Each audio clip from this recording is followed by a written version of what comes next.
Right about here, ladies and gentlemen, I want you to get yourself and your soul together. Are you ready? I said, are you ready? It's time for the Chris and Andre Show. Well, now that you have the education, how do you pay for it is a question that I often think. Well, actually, we were talking before about car loans. Like, Yeah. 100 months is crazy. Yeah. So you sent this to me earlier today when we were chatting, and I had not heard the news that they're now proposing 100-month car loans. This on the back of the 50-year mortgage that was thrown out, I believe, earlier this year. I took out a 60-month loan for my car, which was a lot longer than, is ideal, right? I think That used to be normal. Yeah, I mean that's relatively normal. That is, Right. You're right. So yeah, I can't even imagine though. Like, and the article you sent said the average car payment is up to $750 a month. That is ludicrous. Like, how are people paying for that? I don't know. I think that we've talked about this before. The United States stopping, like most American car companies, well, there's only two. They have stopped making sedans. It's all crossovers and pickup trucks and SUVs. So you have a higher profit margin vehicle as a bulk of what can be sold. The used car market is stagnant, but there's a lot of inventory there. So what if collectively, if people stop buying new cars, right? Would that force a reset that could potentially drive down prices? I don't know. But yeah, I saw a video a while ago where people were like bragging that their car payment was $1,200 a month. I was like, bro, what are we doing? What are you driving?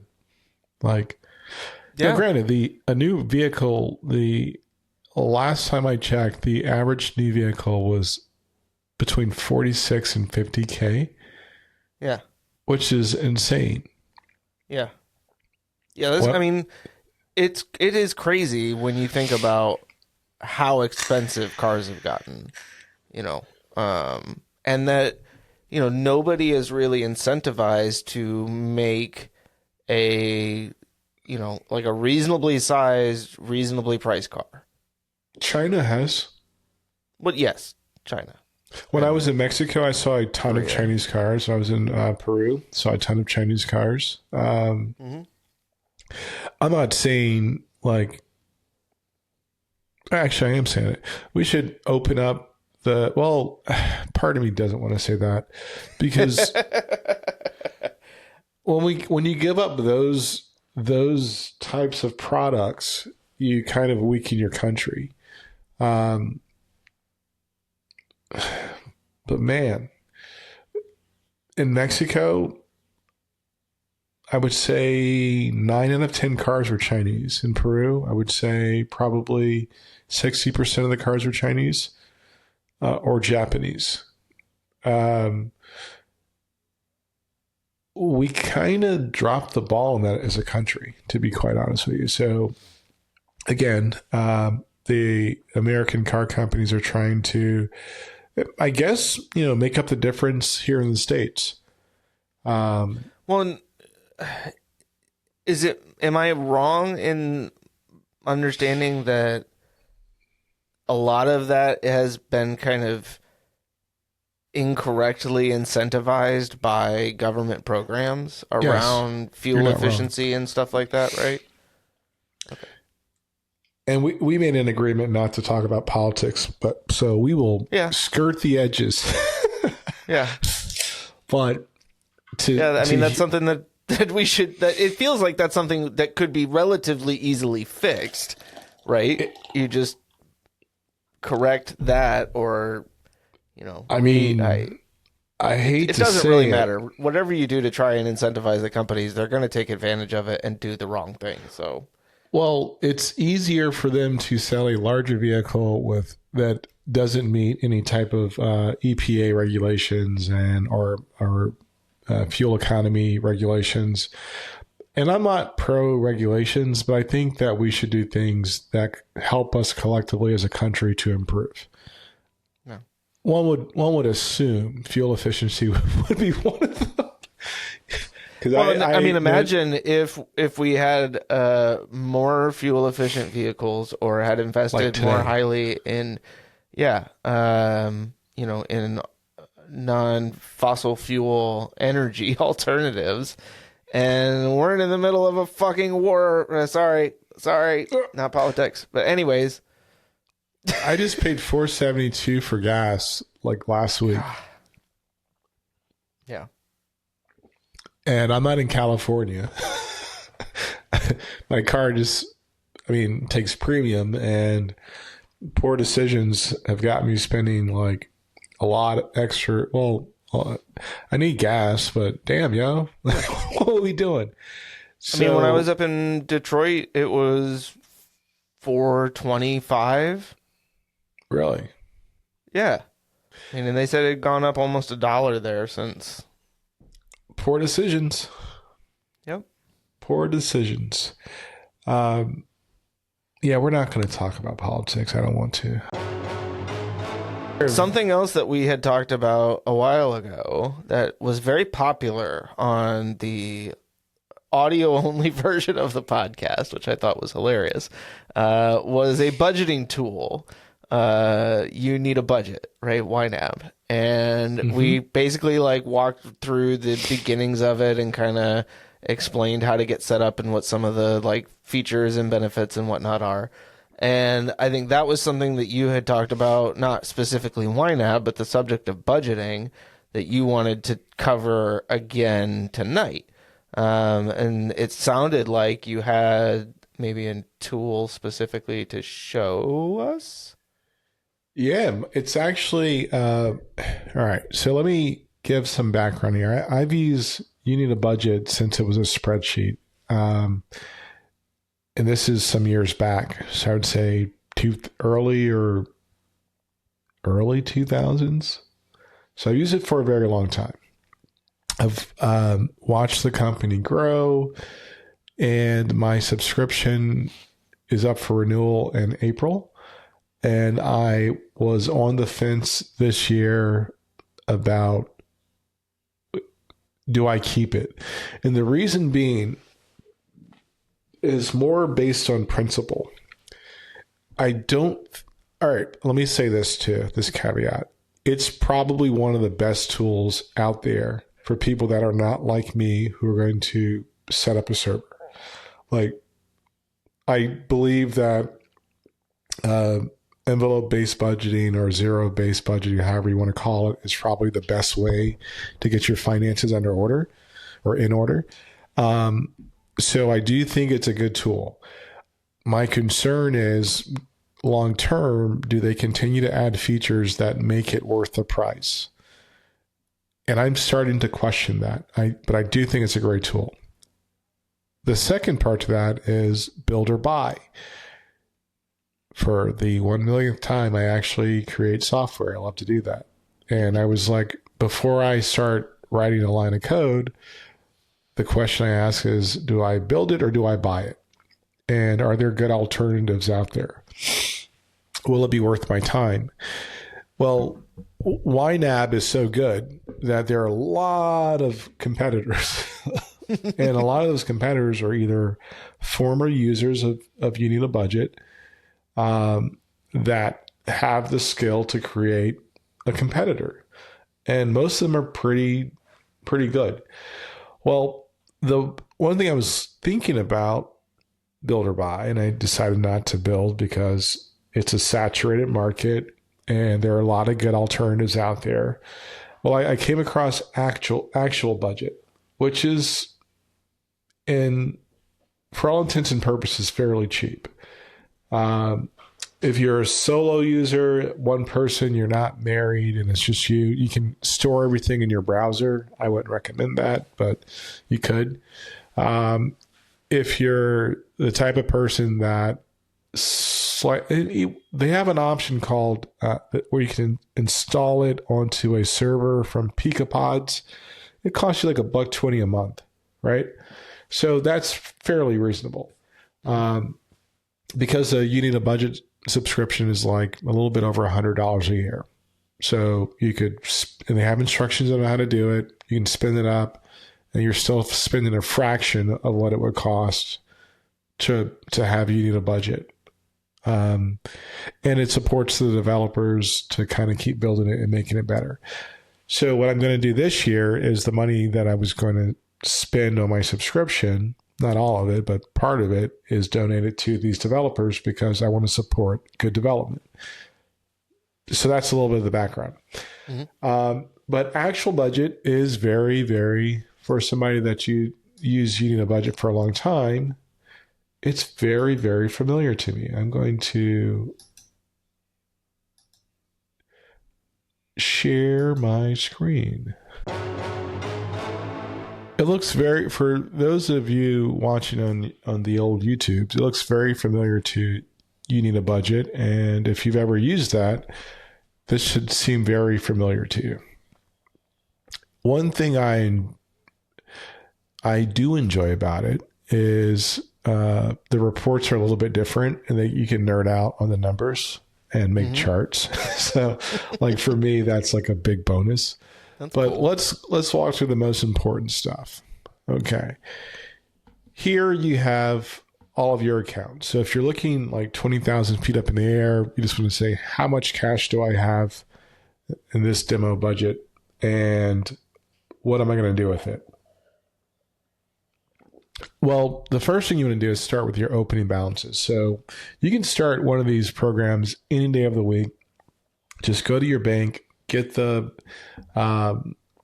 starting balance or your available balance for that day, and you put it in there. You create the account, and here's the starting balance. Mm-hmm.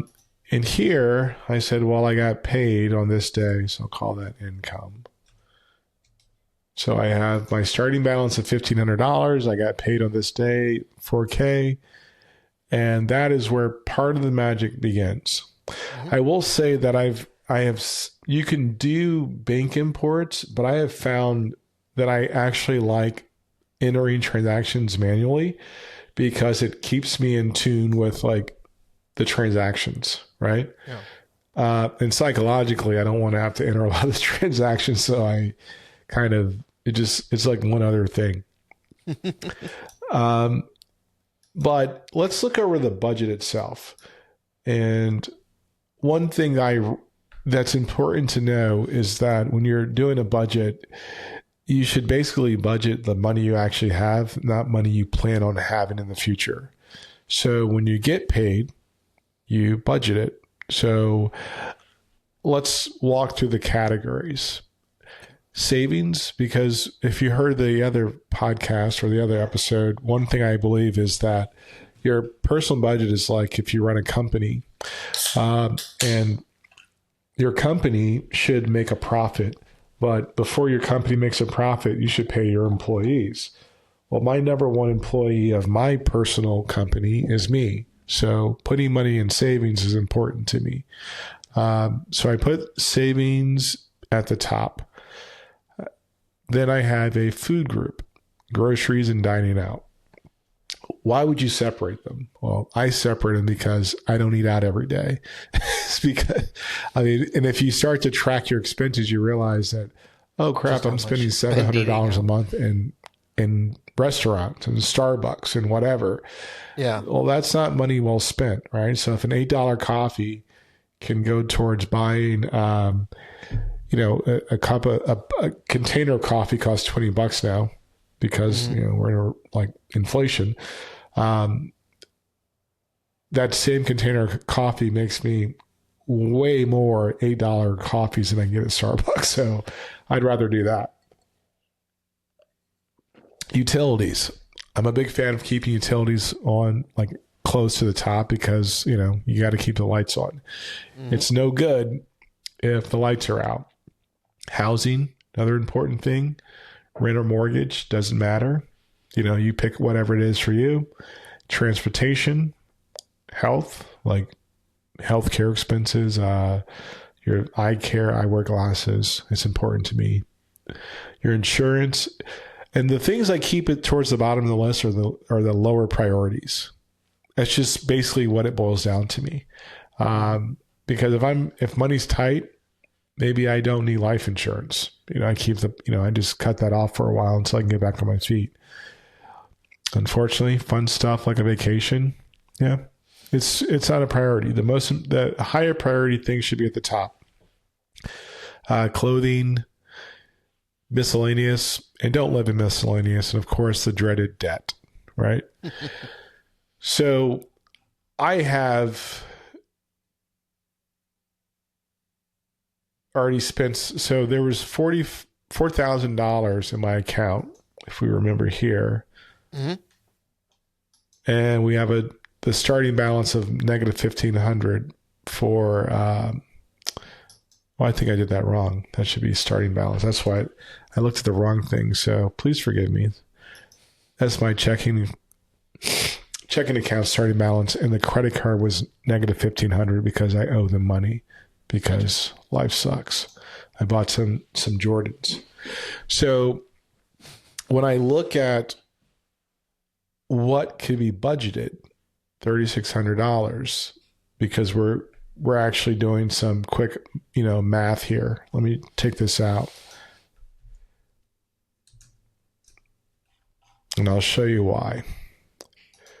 So I'm going to pay myself, I'm sorry, I need to put that back in there because I'm going to carry this balance over with my credit card. If I could type.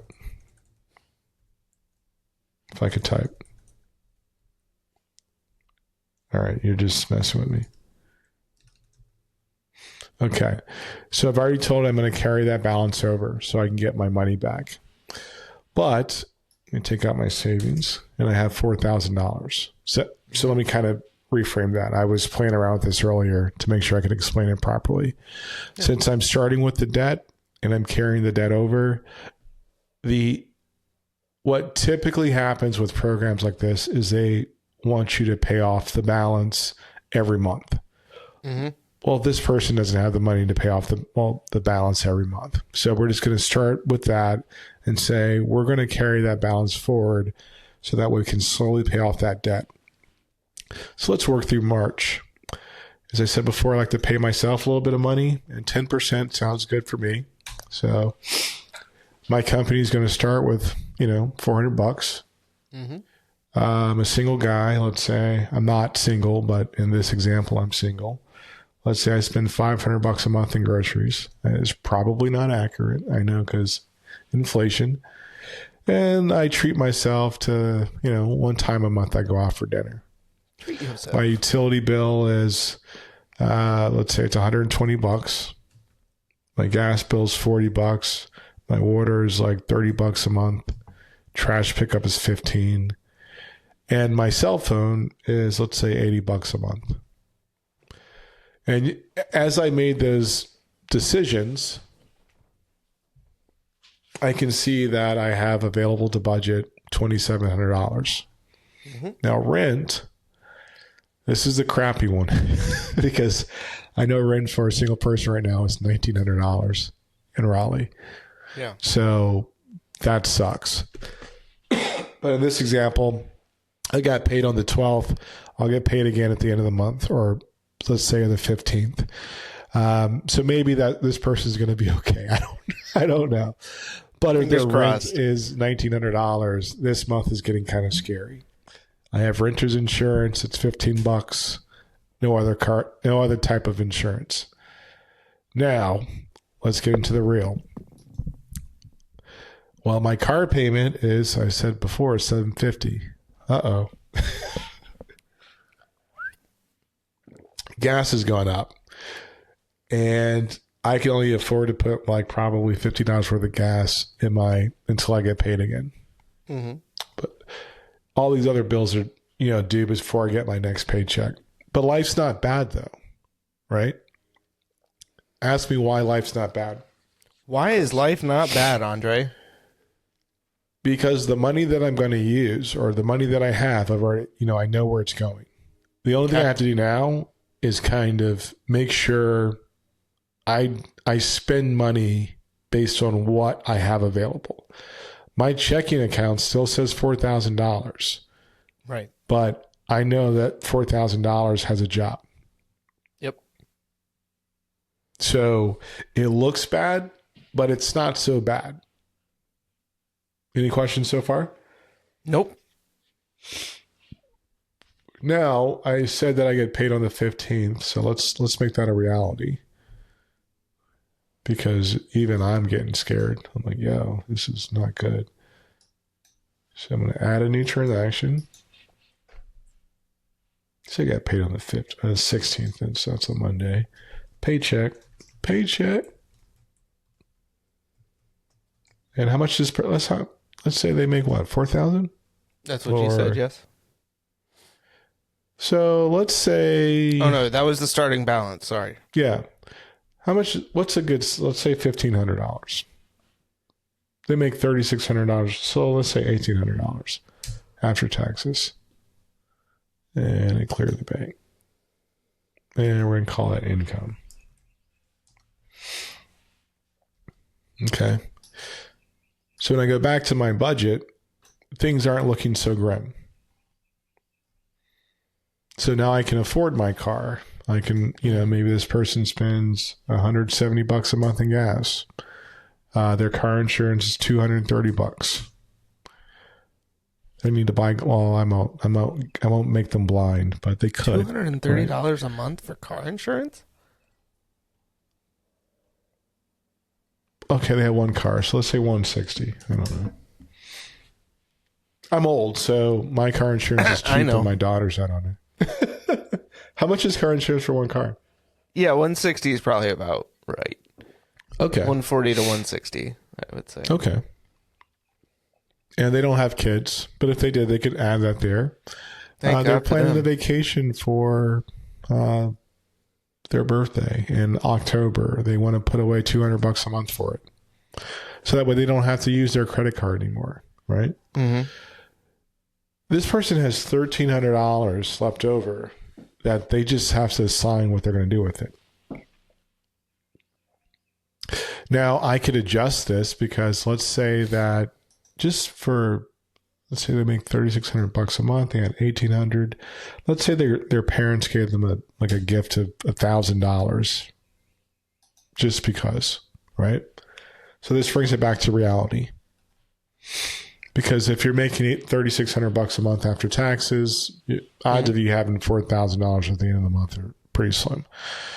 So let's bring it back to reality. Let's say that a car is not $750. Let's say it's like $400.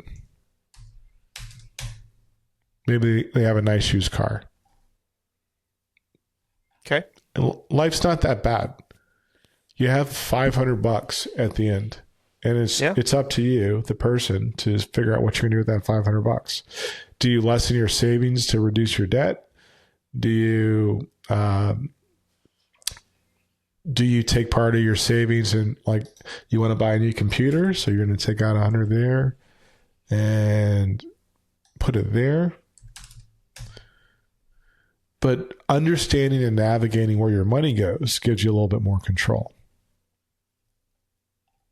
Ask me questions. Okay, so I see in the first column we have the kind of the assigned amount, and then in the second column is that spent. That's where it gets fun.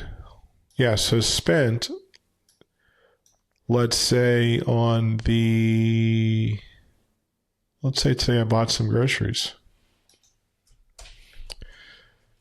Kroger. Or actually Harris Teeter. Ooh, went to the fancy store. I know, right? Groceries. And I spent like $110.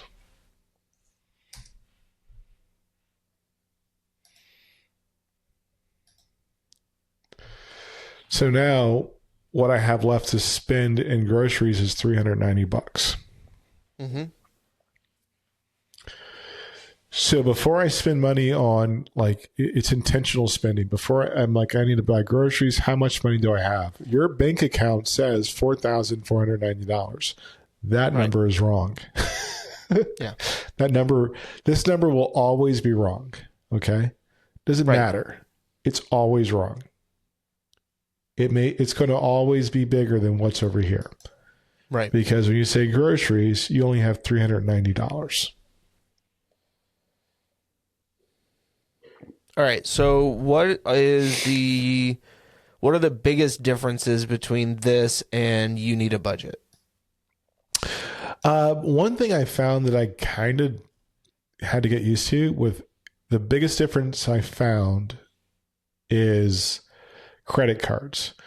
Okay. So if I were to make a credit card payment and you need a budget and I do the transfer, it automatically adds that to the budgeted amount, right? Or it does the transfers automatically. Okay. And reflects the balance. But with this, I actually have to make a or adjust the budgeted column for that payment. Does that make sense? Yes. And I'll show you kind of what I mean. So let's say I add a new transaction to my credit card.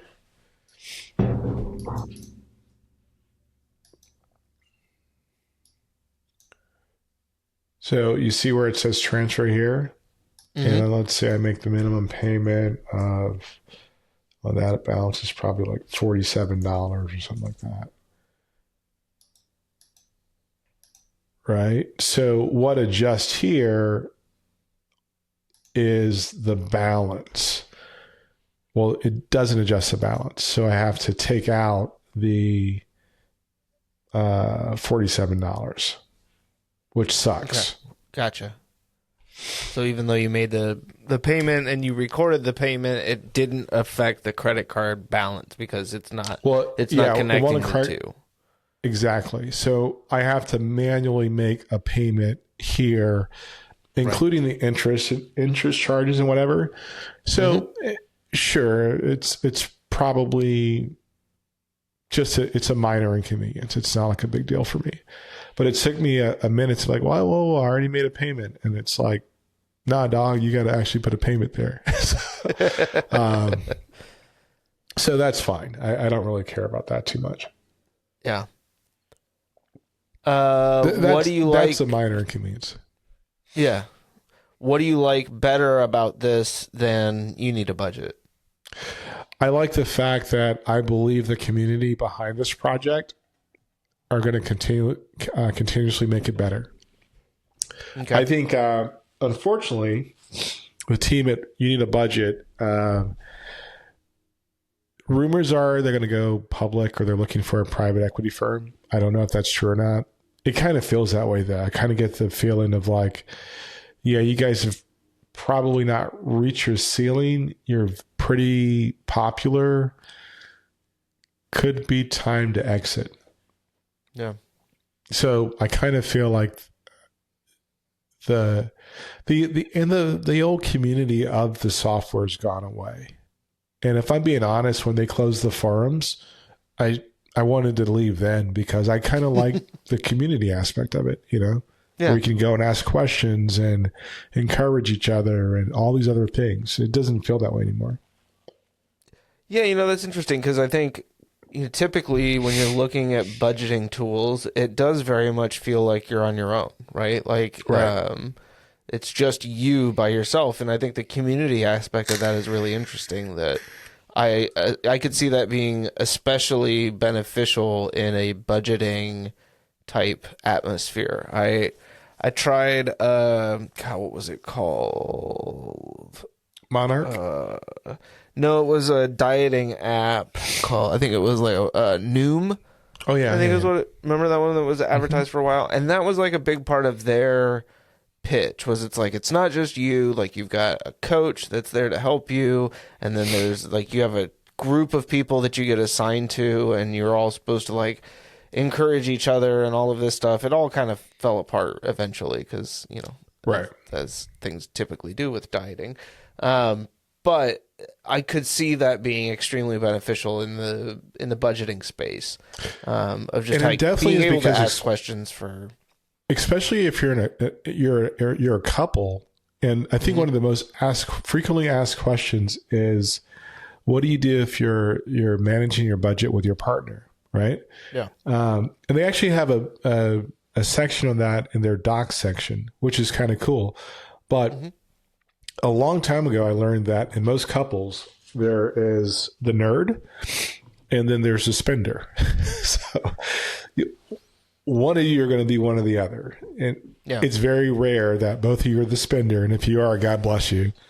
It's super rare if both of you are the nerd, because then again, Lucky God you. bless you. My wife is the spender. I'm the nerd, and I like to know where all the pennies go. And a lot of that comes from just like my career. I like to know where all the ketchup packets went to. I mean, you were responsible for financial numbers at a very high level, so so I feel that comfortable makes doing sense. it. Yeah. But I think it's a healthy activity. Like, I still struggle when I hear couples that have separate finances. I'm like, ooh, how does that work? Right. I get it.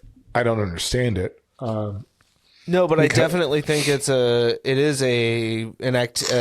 you said, it's a healthy activity for couples to participate in, because I think, it's one of those things where it seems easier probably to have one person just manage it all. But I think in the end, like, you're going to feel much more comfortable and like you understand what's going on if you're an active participant in it, and as opposed to just like an innocent bystander. Right. And so I'm a big advocate of it. And I get that a lot of the industries, they don't want to call it a budget anymore because that's a bad word, and they call it a spending plan or something like that. Whatever the term you use, you should track what you're spending. And you should try to spend like less than you make. I'm not human resources. I'm the director of people operations. Oh God.